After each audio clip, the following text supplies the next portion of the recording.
जननायक कर्पूरी ठाकुर, है ना, जननायक कर्पूरी ठाकुर। बात क्या आएगा, देखिए ध्यान दीजिए, बिहार की विभूतियों में जननायक कर्पूरी ठाकुर अत्यंत सम्माननीय है। मतलब कहने का क्या कि बिहार की विभूतियों में जननायक कर्पूरी ठाकुर अत्यंत सम्माननीय है, मतलब उनको सम्मान देना चाहिए, वो सम्मान पाने के अधिकारी हैं। ठीक है, कहने का मतलब इस पाठ में उनकी जीवन यात्रा के उल्लेखनीय पहलुओं को उद्घाटन किया गया है, कि उनके जीवन की घटना के बारे में बताया गया है। ठीक है, जिससे उनकी जीवन दृष्टि संघर्ष, राजनीतिक विवेक के साथ मानवीय मूल्यों का पता चलता है। और इस घटना से हमको उनकी जीवन की दृष्टि, संघर्ष, उनका जो कैसे संघर्ष किए हैं और राजनीतिक के प्रति क्या विवेकता था, इनके बारे में हमको पता चलेगा। बात तो समझ में आ गया कि क्या होगा, कि जननायक कर्पूरी ठाकुर जो है बिहार के एक सम्मानजनक व्यक्ति है, जिनको सम्मान देना हम लोगों का कर्तव्य है।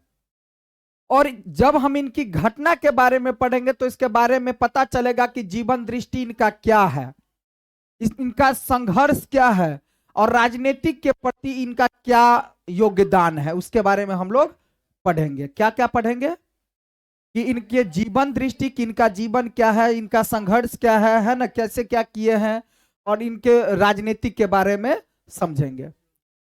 अब समझिए क्या कर रहे हैं। हो सकता है कि विद्या, क्या कर रहे हैं, हो सकता है कि विद्यायन के बाद, पश्चात का मतलब बाद, मुझे कोई पद प्राप्त हो जाए, कोई पद प्राप्त हो जाए, मैं बहुत आराम और ऐस इशरत में दिन बिताऊं, बड़ी कोठी, घोड़ा गाड़ी, नौकर इत्यादि दिखावट के सभी सामान मुझे मयस्सर हो। ठीक है, पर मुल्क का भी मुझ पर दावा कुछ कम नहीं है।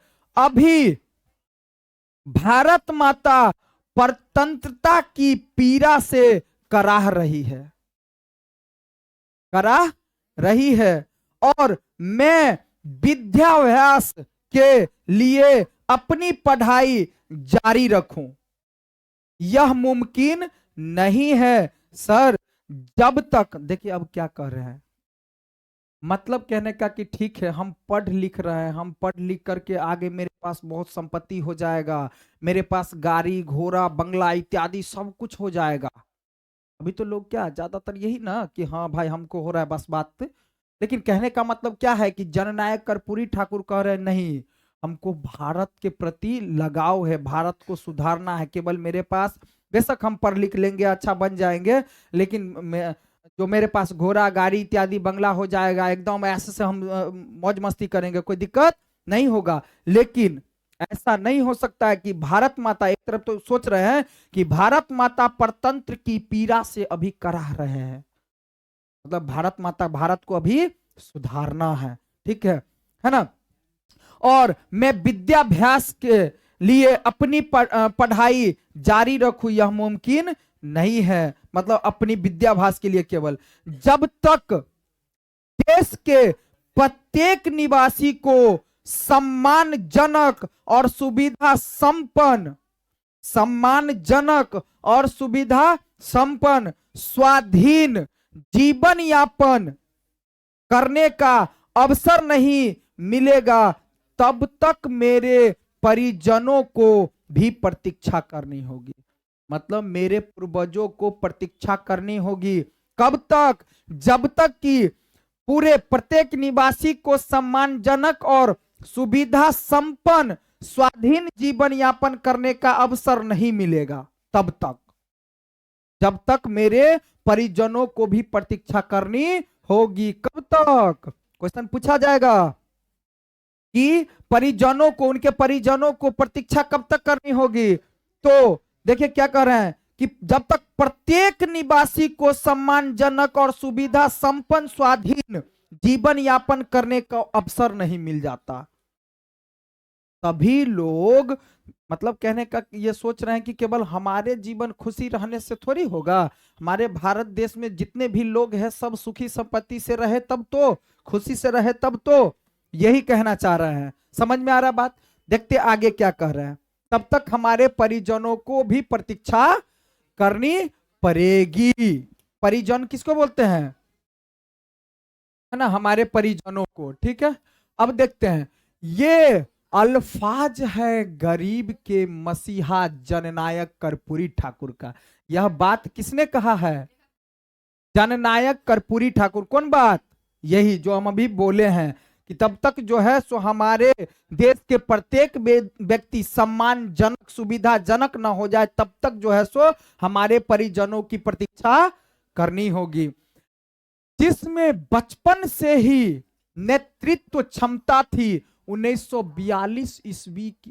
देखो क्या कर रहे हैं, 1942 ईस्वी में जो अगस्त की क्रांति के दौरान उन्होंने स्वयं तो कॉलेज का त्याग कर दिया। ऑब्जेक्टिव में पूछा जाएगा कि जननायक कर्पूरी ठाकुर कॉलेज का त्याग कब किए? तो 1942 ईस्वी के अगस्त क्रांति में, 1942 ईस्वी की, है ना, त्याग किया, है ना।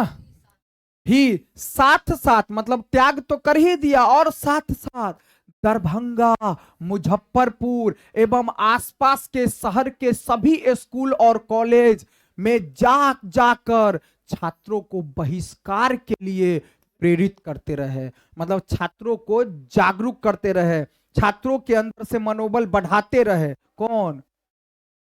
जननायक कर्पूरी ठाकुर। कहने का मतलब क्या हुआ कि 1942 में अगस्त की क्रांति के दौरान उन्होंने स्वयं तो कॉलेज को त्याग कर दिया, स्वयं को तो कॉलेज को क्या किया? त्याग कर दिया। और छात्रों को भी स्कूल कॉलेज जा करके जागरूक करने लगा कि इसके प्रति जागरूक होने के लिए। अब देखिए, लोकनायक जयप्रकाश नारायण, जयप्रकाश नारायण के बारे में पढ़े थे ना कि छात्र के लिए भी बहुत कुछ किए हैं, वही जयप्रकाश नारायण।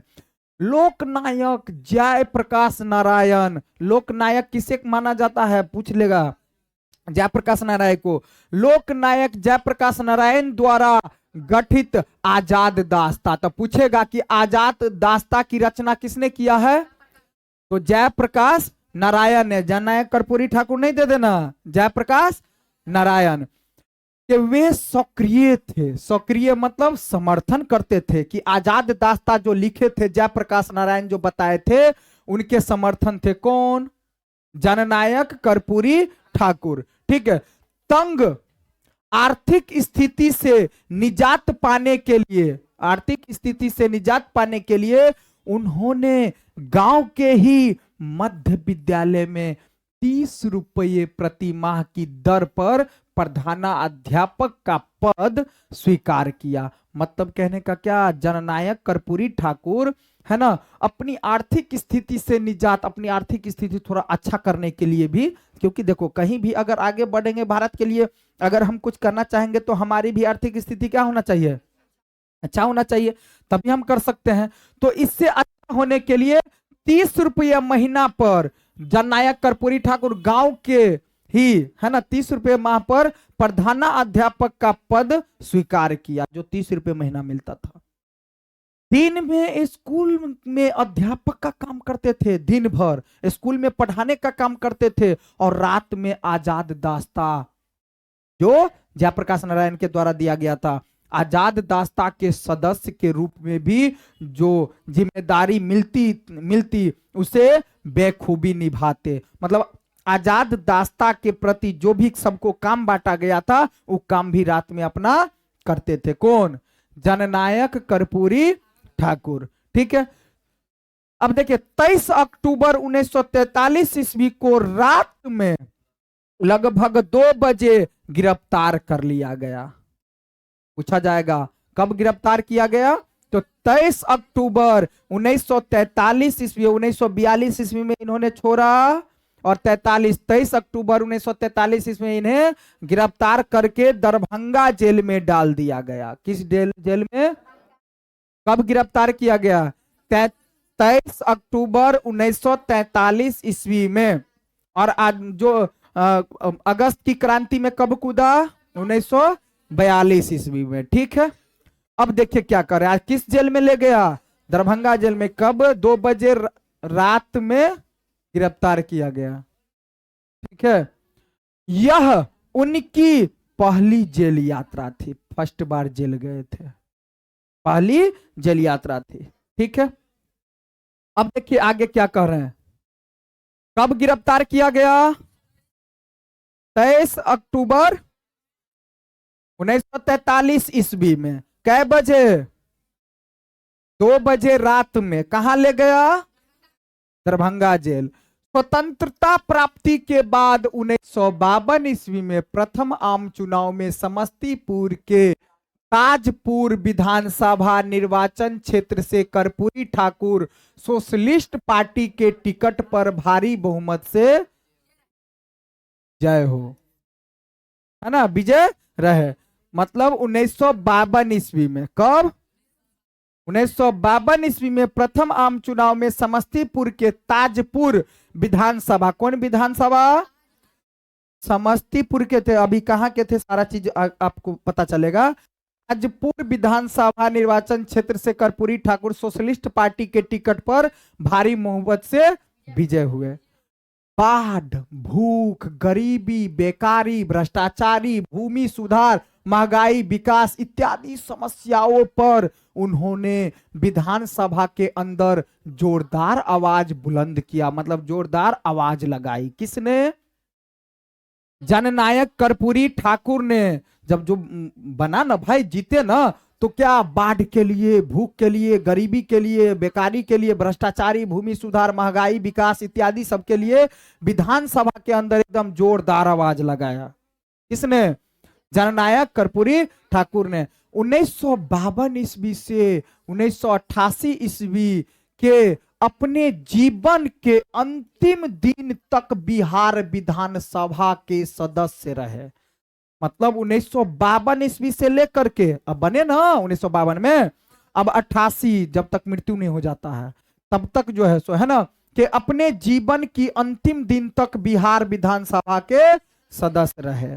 ठीक है, इस दौरान बिहार विधानसभा के कार्यवाहक अध्यक्ष, विरोधी दल के नेता, उप मुख्यमंत्री एवं 2 बार बिहार के राज्य मुख्यमंत्री भी बने। समझ में आया? कहने का मतलब है कि कार्यवाहक अध्यक्ष, विरोधी दल के नेता भी बने, उप मुख्यमंत्री एवं 2 बार बिहार के राज्य मुख्यमंत्री भी बने।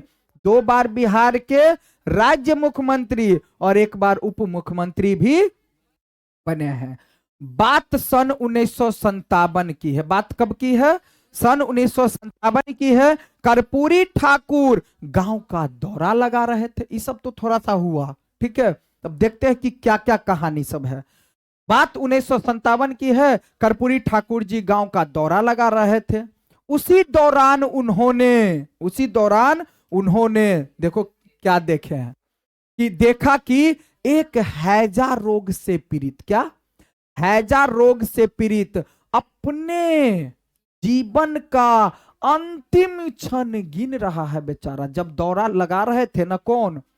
जननायक कर्पूरी ठाकुर। कब की बात है? 1957 की बात है कि जब हैजा दौरा लगा रहे थे तो उसने देखा कि हैजा रोग से पीड़ित अपने जीवन का अंतिम क्षण गिन रहा है। हैजा रोग से पीड़ित है और इंतजार कर रहा है, अब हम कब मरब। जाकर के इलाज करवाता ना भाई। सो स्थिति नहीं थी गांव घर की, ऐसा सड़क नहीं था, ऐसी स्थिति नहीं थी। अस्पताल वहां से काफी दूर था और उसे अस्पताल ले जाने के लिए कोई सड़क मार्ग नहीं था, है ना। उसके परिजन उसे मरते देखने के लिए विवश थे। अब समझ में आया बात कि हैजा रोग से पीड़ित है, मरते देखने के लिए बेबस थे। अगर ले जाना चाहते तो कैसे ले जाते? बहुत दूर था, कंधा पर उठा करके तो सबकी बस की बात तो होता नहीं है। दूर था, गाड़ी घोड़ा का व्यवस्था नहीं था, सड़कें नहीं थी, है ना। लेकिन कर्पूरी ठाकुर ने हिम्मत नहीं हारी। जब देखा उनको तो उन्होंने उस हैजा पीड़ित व्यक्ति को अपने कंधे पर उठाया। किसने? उनके परिजन तो उनको क्या किए, मजबूर थे बेचारे, ठीक है कि हाँ पीड़ा से कराह रहे हैं लेकिन क्या कर सकते हैं हम, लेकिन फिर भी अपने कंधे पर उठा करके, है ना, और करीब 5 किलोमीटर पैदल चल करके, 5 किलोमीटर पैदल चल करके अस्पताल पहुंचाकर ही दम लिया। 5 किलोमीटर कंधा पर लेकर के जाना आम बात हो रही है भाई, है ना। जन सेवा और क्षेत्र लोग से जुड़ाव की मिसाल कम ही देखने को मिलती है। उनके जीवन की ऐसी अनेक घटनाएं हैं जिनमें उनका जनपक्षीय व्यक्तित्व उभरता है। पहली बार सचिवालय स्थित अपने कार्यालय कक्ष में जाने के लिए पहुंचे। कहां पहुंचे? सचिवालय।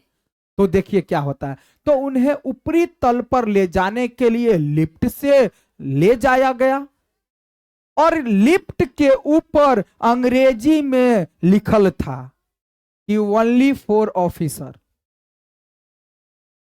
मतलब समझ में आया कि उस लिफ्ट पर लिखा हुआ था ओनली फॉर ऑफिसर, मतलब ये चीज जो है लिफ्ट केवल ऑफिसर के लिए है, अन्य व्यक्ति के लिए। बात इनको बहुत बुरा लगा। ओनली फॉर लिफ्ट पर क्या, लिफ्ट जानता है ना भाई, खड़ा हो जाओ तुरंत 4 मंजिला पर, है ना, सीढ़ी चढ़ने की कोई जरूरत नहीं है। तो इस पर कौन, कोरहवा सब, कोरही सब अंग्रेजी में लिखा हुआ वाक्य को पढ़ते हुए चौंक पड़ा कि ओनली फॉर ऑफिसर। शेष कर्मचारी का आना जाना सीढ़ियों से होता था, यानी केवल राजपत्रित पदाधिकारी ही लिफ्ट का प्रयोग कर सकते थे। अराजपत्रित कर्मचारियों को मनाही था, लिफ्ट पर वो लोग नहीं जा सकते थे, वे लोग, है ना। उन्हें सीढ़ी से आना जाना पड़ता था। कर्पूरी ठाकुर को इसमें सामंती प्रथा की बू दिखाई दिया। मतलब ये बात उनको क्या लगा, बुरा लगा, ठीक है क्या, ठीक है। उन्होंने सरकार के वरीय अधिकारियों के प्रतिरोध के बावजूद लिफ्ट का प्रयोग सबके लिए आम करा दिया। किसने? जननायक कर्पूरी ठाकुर ने फिर लड़ करके, मतलब कहने का कि क्या, कि इसने क्या किया कि आराम से इसमें सामंती की बू जैसे ही इनको दिखाई दिया तो वरीय अधिकारी के प्रतिरोध के बावजूद लिफ्ट का प्रयोग सबके लिए आम कर दिया। यानी अब अराजपत्रित कर्मचारी के साथ साथ अराजपत्रित कर्मचारी के साथ साथ सचिवालय में काम से आने वाले, यानी कि काम से आने वाले अन्य लोग भी लिफ्ट का प्रयोग कर सकते थे। अब तो लिफ्ट के प्रयोग पर क्या लिखा हुआ, लिफ्ट पर क्या लिखा हुआ था, पूछ लेगा, ओनली फॉर ऑफिसर, कर सकते थे। अब महान बनना तो सहज है, महान बनना तो, लेकिन ऐसा बनना कि हर किसी को, ऐसा बनना कि हर किसी को लगे कि वह तो अपने घर का है, अपना है, बहुत मुश्किल है। हाँ, कहने का मतलब महान बनना तो बहुत आसान बात है, लेकिन ऐसा बनना जैसे किसी को लगे कि वह तो अपने घर का व्यक्ति है, अपना है, बहुत मुश्किल है ये बनना। ऐसे विलक्षण व्यक्तित्व के धनी श्री कर्पूरी ठाकुर का जन्म समस्तीपुर के निकट पितौंझिया नामक गांव में हुआ था। कहाँ हुआ था बताए थे, समस्तीपुर, ठीक है, समस्तीपुर में इनका, अब देखो यहां से इनका कहानी आता कि कैसे कैसे, है ना, कहाँ पूछा जाएगा, समस्तीपुर के कौन गांव में, पितौंझिया नामक गांव में इनका जन्म हुआ था 24 जनवरी 1921 ईस्वी को। कब हुआ था? 1921 ईस्वी को, ठीक है। अगस्त क्रांति में कब कूदा? 1942 ईस्वी में। गिरफ्तार कब किया गया? 23 अक्टूबर 1943 ईस्वी में। कब किया गया? 2 बजे रात में। कहां ले जाया गया? दरभंगा जेल में, ठीक है। अब देखिए, अब उनकी माता का नाम राम दुलारी देवी और पिता का नाम गोकुल ठाकुर, पत्नी का नाम फुलेश्वरी देवी। पत्नी का नाम तो बहुत बार पूछा गया, पूछेगा ही, ठीक है। तो पत्नी के नाम फुलेश्वरी, क्योंकि पत्नी थोड़ा फूलती रहती है, आप मम्मी दुलार करती रहती है, राम दुलारी, है ना। बात समझ में आया। अब पिताजी का नाम क्या? गोकुल ठाकुर। ठाकुर जी का बाल्यकाल, बाल्यकाल मतलब बाल्य जीवन, है ना, बचपन के जीवन में अन्य गरीब परिवार के बच्चों की तरह ही खेलकूद तथा गाय और अन्य पशु के चराने में बीता है। तो पूछा जाएगा कि जननायक कर्पूरी ठाकुर का कैसे बीता है? तो अन्य गरीब के बच्चे जो होता है जिस तरह से खेलते कूदते हैं, गाय वगैरह चराते हैं, पशु के चराने में बीता है। किन का? जननायक कर्पूरी ठाकुर जी का। कर्पूरी जी के और तैरने का शौक था। पूछा जाएगा दौड़ने और तैरने, तब ना दौरा लगा रहे थे, दौड़ने और तैरने का शौक था। जब 6 वर्ष के हुए ना, तब उन्हें गांव की पाठशाला में दाखिल कराया गया, गांव के स्कूल में दाखिल कराया गया। वे पाठशाला भी जाते थे और पशु को चराते भी थे, मतलब गाय बैल भैंस भी चराते थे और स्कूल का पढ़ाई भी अपना स्कूल से करते थे। चाराबाही में ग्रामीण गीतों का गायन बिहार की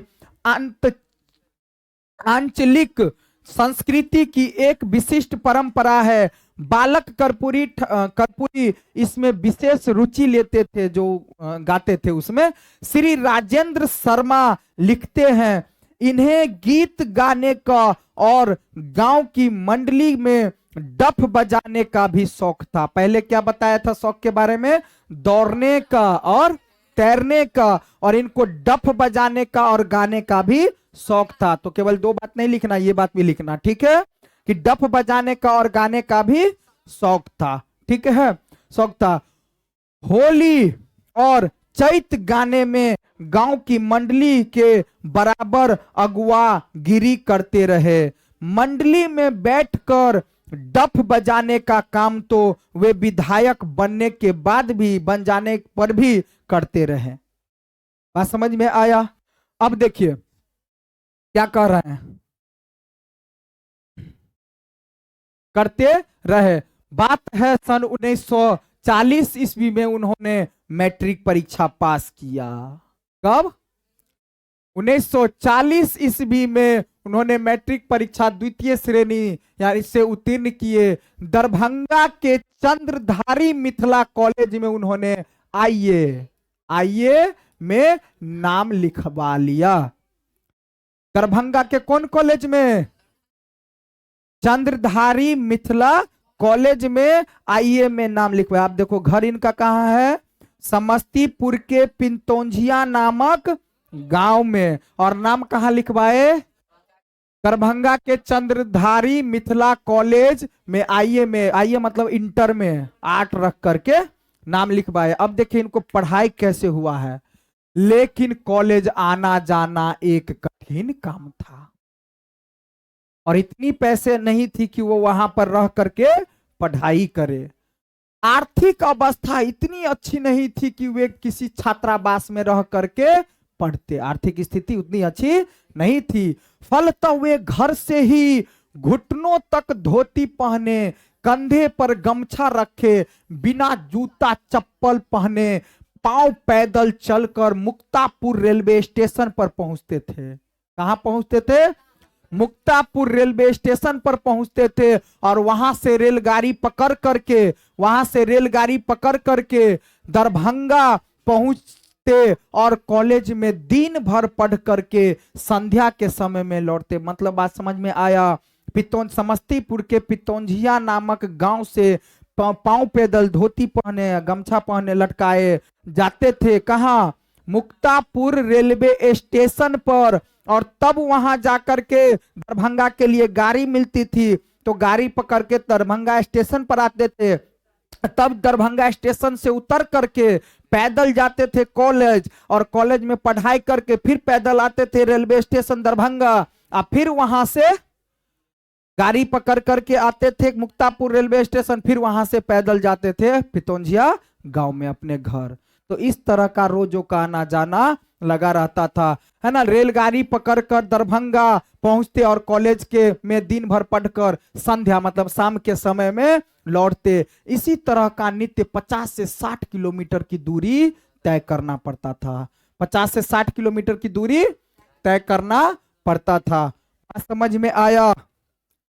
हाँ, कितना मेहनत किए? 50 से 60 किलोमीटर की दूरी तय करना पड़ता था। मुक्तापुर रेलवे स्टेशन पर आते थे, इसको ठीक है, मुक्तापुर रेलवे स्टेशन पर आते थे, तब जाकर के गाड़ी पकड़ते थे। कि यात्रा करते हुए उन्होंने कठिन शारीरिक श्रम के साथ 2 वर्ष तक पढ़ाई किया। इस तरह से समझो, क्योंकि इंटर 2 साल का होता है ना भाई, तो 2 साल तो करना पड़ेगा ना। तो 2 साल तक पढ़ाई किए। इतना कठोर जीवन बिताते हुए उन्होंने 1942 में तब आईए पास किया, क्योंकि 40 में एडमिशन लिया ना भाई, 40 में मैट्रिक पास किया तो 40 में एडमिशन लिया, तो 42 में फिर उसका क्या होगा, आईए फिर परीक्षा द्वितीय श्रेणी से पास किया। इतना कठिन के बाद स्नातक कला के प्रथम वर्ष में उसी कॉलेज में उन्होंने नामांकन तो करा लिया, मतलब बीए के लिए स्नातक कला में तो करा लिया। लेकिन वे 1942 ईस्वी के अगस्त क्रांति में कूद गया ना। पीछे कब कूदा था? 1942 ईस्वी में, ठीक है। अगस्त क्रांति में कूदने से अपने आप को रोक नहीं सके और दरभंगा जिला में कुव्यवस्था के खिलाफ उन्होंने कैदियों को संगठित, कैदियों मतलब फलस्वरूप इन्हें गिरफ्तार कर लिया, भागलपुर कैंप जेल स्थानांतरित कर दिया गया। और भागलपुर कैंप जेल में कैदियों की सुविधा के लिए, किसकी सुविधा के लिए? कैदियों की सुविधा के लिए 25 दिनों तक उपवास करके सरकार को झुकने को मजबूर किया। और 1942 ईस्वी से 1988 ईस्वी तक लगातार विधानसभा के सदस्य निर्वाचित होते रहे। 1967 ईस्वी में बिहार के उप मुख्यमंत्री या 1970 से 77 में बिहार के मुख्यमंत्री पद को सुशोभित किया। दलगत राजनीतिक से कर्पूरी ठाकुर को गहरा धक्का लगा और 12 अगस्त 1987 ईस्वी को इन्हें विपक्षी के नेता पद से हटा दिया गया और 17 फरवरी 1988 ईस्वी को हृदयघात के कारण इनकी इस महान विभूति का निधन हो गया। ठीक है, ठीक है। अब देखिए इसमें क्वेश्चन क्या दिया गया है, जिनके लेखक कौन है? पापू विसा। ठीक है, अब देखिए क्वेश्चन क्या कहा जा रहा है कि कर्पूरी ठाकुर अपने परिजनों को प्रतीक्षा करने के लिए क्यों कहते हैं? बोले थे पूछा जाएगा, तो क्यों कहते हैं कि जब तक हमारे देश के प्रत्येक व्यक्ति सुविधाजनक है ना और है ना सम्मानजनक व्यक्ति ना हो जाए, तब तक जो है हमारे परिजनों को भी क्या करनी होगी? प्रतीक्षा करनी होगी। मैट्रिक के बाद उच्च शिक्षा, मतलब मैट्रिक के बाद उच्च शिक्षा के लिए उन्हें कहां और किस प्रकार जाना पड़ता था? तो चंद्रधारी मिथिला कॉलेज में एडमिशन करवाए थे दरभंगा, और रोजो जो बताए थे कि यहां से कहां से पितौंझिया नामक गांव से मुक्तापुर स्टेशन जाते थे और वहां से पांव पैदल और फिर वहां से गाड़ी पर। इस बात लिख देना, इस तरह से हो जाएगा ना, है ना। कर्पूरी ठाकुर को कौन कौन से काम करने में आनंद मिलता था? दौड़ने में, तैरने में, डफ बजाने में और गाना इत्यादि में, है ना। आगे सचिवालय स्थित कार्यालय में पहले दिन उन्होंने कैसा दृश्य देखा, उस पर उन्होंने क्या निर्णय लिया? मतलब ओनली फॉर ऑफिसरों के लिए था और अन्य कर्मचारी के लिए नहीं था, अन्य लोगों के लिए नहीं था। तो